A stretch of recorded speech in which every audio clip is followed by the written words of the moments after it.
Let's take a breath in because we're going to get focused on doing our beginning sounds. That's the big thing that we're working on, is holding those beginning sounds. So take a breath in for me. Blow it out. Breathe in. Blow it out. So I'm going to say the picture. You're going to give me the sound. Tiger. Ball. Blue. Weaving SEL into my day maximizes my time because there's only 3 hours, and you can't just take 20 minutes of your day, and that the attention span is so short that 20 is too long. So if I were to spend 10 to 15 minutes teaching SEL, that's a huge chunk of reading or a huge chunk of math. If I can weave it in to those other domains, I can teach so much more. I can teach those beginning sounds, how to count words, punctuation at the end, but also have that message that sticks in their head that we can revisit throughout our day when we need it. And we can always remember to what? Breathe. Breathing is our best tool for getting back into green. All right, friends, let's turn around. So I want you to think, don't count the words yet. I want you to think, why is it important to stop, look, and listen to grown-ups? Close your eyes for me. Think about it. Why is it important to stop, look, and listen to grown-ups? At our school, we have a PBIS schedule that we follow, and we are given expectations by location, which could either be like the computer lab or guest teacher expectations, and for that whole week we focus on it. Why do grown-ups talk to us? Or why would... So we don't get hurt. So if a grown-up is giving you directions, it's probably to keep you safe. So we want to stop, look, and listen so we don't get hurt. Now, your favorite part, counting our words. Let's say it and count them. Ready? We stop, look, and listen to grown-ups. So we've got 8, right? Because 5 and 3 is 8. Say it with me again while I write my lines. Ready? In my class, I need to teach my children how to write a sentence. So I've taken our expectation by location and picked a simple sentence or phrase that goes with that and will help us make responsible decisions.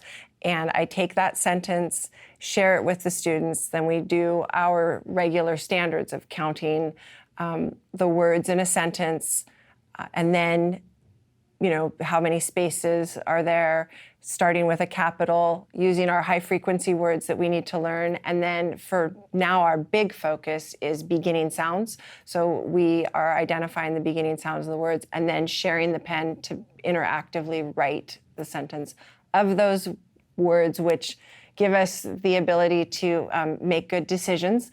And those are our power words. Up. Up. Does anybody remember how to spell up? What letter? Thank you. U-P. Very nice. So go ahead and give us a U and then a P.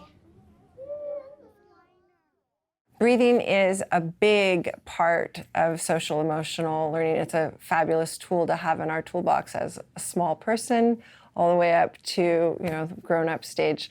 And in our class, we start our day with breathing. We also follow a book that ties in the alphabet. But at the beginning of the year, it is a big, big part of my setup the first couple of weeks of school. All right, let's dance it out to the end. In your squares. Nice job, you guys. All right, have a seat for me.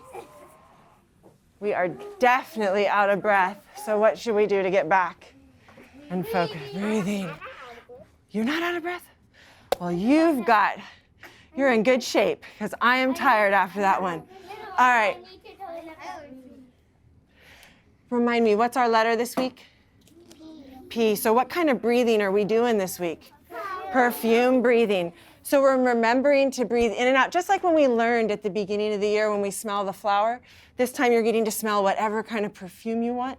So you're breathing in, and then you're blowing it out. So sit up nice and straight with me. So make sure you're on your bottom. Make sure your legs are crossed. Take a deep breath in. Blow it out. Excellent, Kane. Very nice. Breathing in. Blow it out. In TK, we have a lot of movement. We are very active. We need to move. And I have found alphabet yoga cards that have a pose for each letter of the alphabet. Those poses come in handy when we need to stretch. We are able to do that during our letter time and learn the stretch. Then we are also able to take those poses and make them move, not just stretch, when we transition from group to group.